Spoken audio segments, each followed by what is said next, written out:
Hello everyone, and welcome back to the channel.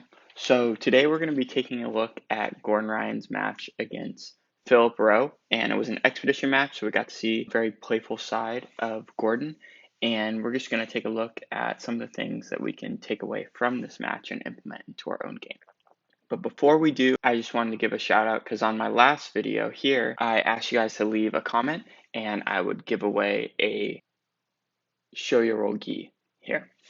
And the winner was Owen, and he actually has a YouTube channel of his own. So first of all, thank you for commenting and supporting my channel. And then secondly, I just wanted to kind of point you guys in his direction. He does some car content as well as some MMA and Muay Thai equipment reviews, but you can also use that equipment for jiu-jitsu. And one of the videos that I liked was this review of the Theragun. I've been looking at getting one of these. I'm kind of on the fence, but yeah, I really liked his review. So go check out his page and let's get into it. So the goal of this video, like I said, is to learn what we can from the best in the world.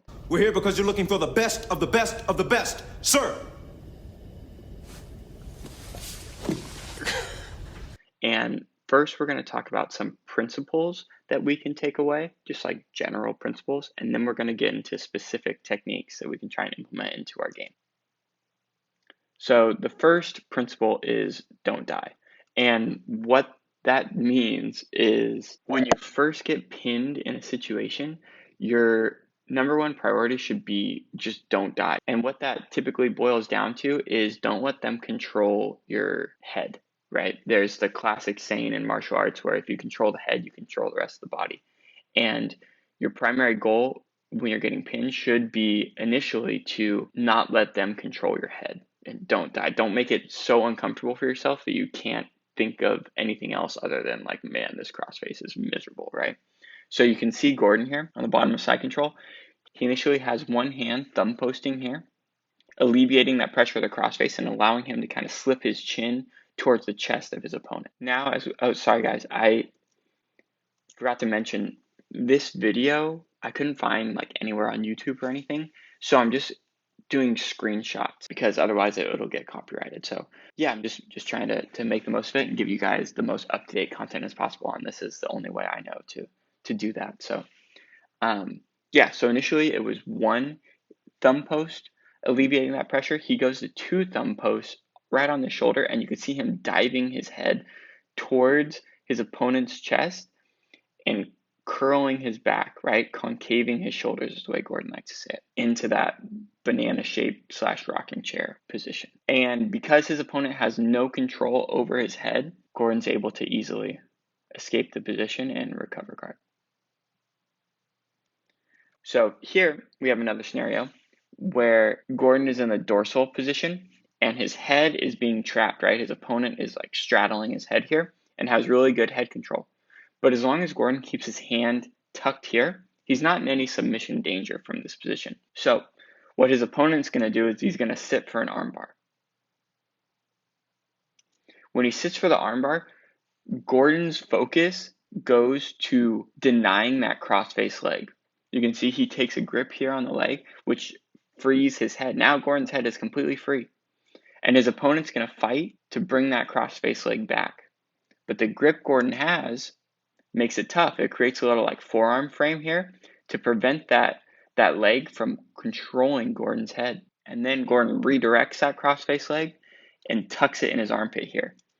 And then Gordon ends up escaping the position because his head is free to move. Now, here we have Gordon getting his back taken. And Gordon actually just released a DVD on this. I'll leave the link in the description below. And he actually said in the post-fight interview that he wished he was put in this situation more so he could show more of this. And I actually haven't seen this instructional, but I'm sure it's pure gold like the rest of his are. So go check it out. And I'm going to give a little breakdown of what I think he's doing here. But again, I haven't seen his instructional and looking forward to watching that. So you can see here we're on the underhook side. And when you're on the underhook side, this arm is for control, right? Phillip's arm right here, this is controlling Gordon. And this one, the top arm here, is the one that's going to be choking him. Gordon's attention goes to that choking arm. He's winning the gripping exchange on the choking arm. So Gordon's primary defensive hand here owns this choking arm here. So that is step number one. Step number one is don't die. Control that choking arm, right? And once you control that choking arm, you don't see it here. I didn't include any pictures of it, but Gordon starts messing with the feet of Phillip to try and free his feet. And then, as we'll see in the next picture, he pushes him over to the strong side. Now, the strong side is referred to as the strong side because it is much easier to get a rear naked choke. But as we saw previously, Gordon owned that hand that's going to be doing the choking, right? So Gordon's not worried about choking. So he pushes over to the strong side, but only after he wins the gripping exchange and knows he's not going to die. And now, again, we see here, Gordon is moving his shoulders down to the mat, but I think more importantly, his hand owns the inside position here, because the classic transition from the strong side, when you're losing the back control from the strong side, you switch to the Katagatame arm triangle, right? That's classic transition right there. But by Gordon Ryan having his hand in here, owning the inside space here, he's not worried about the transition to the arm triangle. He's stopping that transition by having his hand here. So again, I think, yes, there are a lot of techniques and other principles as well involved in all of these scenarios here. But I think the principle that I'm trying to emphasize is your first and primary attention should be on not dying right away, right? And in this scenario, it's having this hand here. So even if Gordon didn't get his back all the way to the ground and Phillip was able to recapture back control, he wouldn't be able to strangle him with his arm right away. He won't be able to transition to the arm triangle. There's different pathways that can happen from here, but Gordon knows that he's not going to get choked because he has his hand here. So now, the next principle I want to talk about is center line versus back exposure. It's the dilemma we create for our opponent, right? Whether they're going to expose their center line to us or expose their back. And in this situation here, this is becoming one of my favorite situations to do an arm drag from. It's just there a lot. So if it were me in this scenario, I would just go for the arm drag right away. I'd bring this hand as high as I can up in the armpit right here and sit up and try and chase this far hip. But Gordon knows his opponent isn't just an amateur, right? He's not just going to let the arm drag happen, right? And Phillip knows the arm drag is there as well. So Gordon doesn't just go for it right away. What he does is he threatens the center line, right? You could see in the previous picture, Gordon's knee was facing the wall over here. Now it's pretty much facing the ceiling. Gordon tries to sweep his opponent this way, right? And in trying to sweep him this way, he's exposing the center line of his opponent, right? Now, to defend that, his opponent is going to base out this way, right? And when he bases out this way, Gordon's going to transition to the arm drag to expose the back of his opponent. Now, Gordon's trying to chase this far hip right over here, right? But his opponent stands up to defend that, makes the far hip impossible to reach. But his opponent isn't squaring up. His opponent isn't bringing this foot over this way to prevent or to deny the back exposure. So what Gordon's going to do is he's going to take this foot out and do a foot sweep to, again, expose the back. If your opponent is reluctant to expose their center line to you, then take their back. And that's what Gordon does in this scenario. There should always be a dilemma. Your opponent should either have to expose their center line to you or expose their back to you. And that's what Gordon was going back and forth with there. And if it were me, I would have probably just gone for back, like go for arm drag right away, right? And just try and chase back, chase back, chase back. But Gordon's constantly playing the two off of one another, which makes it very, very hard to stop. So now, more of a specific technique from open guard. This is one of my go-tos. I love doing this, especially when your opponent is in a square stance like this. Gordon, from this classic open guard scenario, he'll hop and try and foot sweep this far leg over here. Now, his opponent is going to back step with that leg, but that leaves this front leg easy to grab. So Gordon grabs that leg, boom, and does a cross frame here. This is where I always screw up because I would reach, like with Gordon's right foot right here, I would reach and try and reach the back of the hamstring here and connect myself to my opponent, right?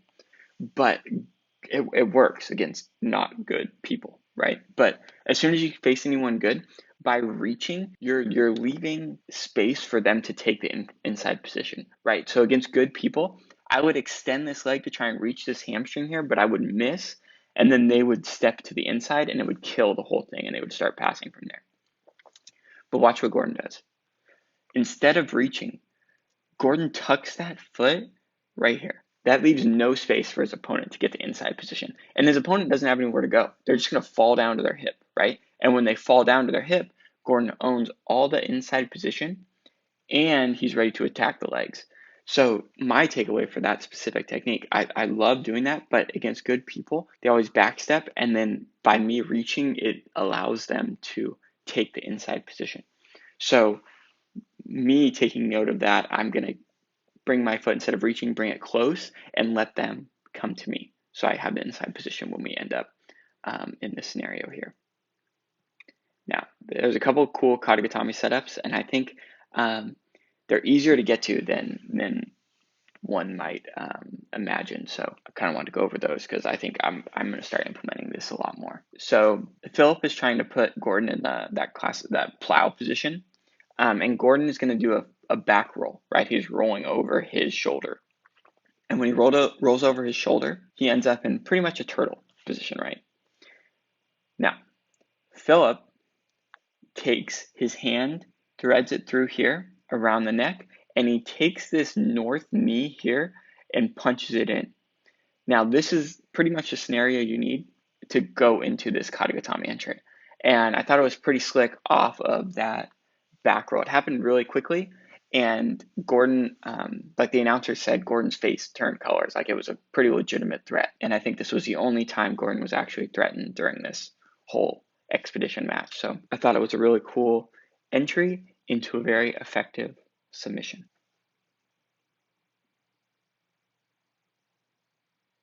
Gordon ends up in this very similar scenario, right? He has that north knee punched in, and he has a classic seatbelt right now, and he has this foot trapping the leg of his opponent here. If you've seen John Donaher's back instructional, one of my favorite ways to take the back is from that exact scenario that Gordon was just in. You have that north knee punched in, you have your foot trapping their foot, and you kind of sag down to your hip, and that allows you to get your hook in and even just take their back straight up right from there. That's one of my favorite techniques from this DVD, and I use it all the time. But sometimes, especially against bigger guys, I have kind of trouble sagging down to the hip. So what you can do instead is what Gordon did here. He transitioned his hands and brought his hand over to that Katagatame position. And he doesn't elect to actually finish Phillip here from the Katagatame, even though I imagine he would be able to. But I thought it was a really cool transition. Now, the last thing I want to talk about is this triangle transition Gordon did.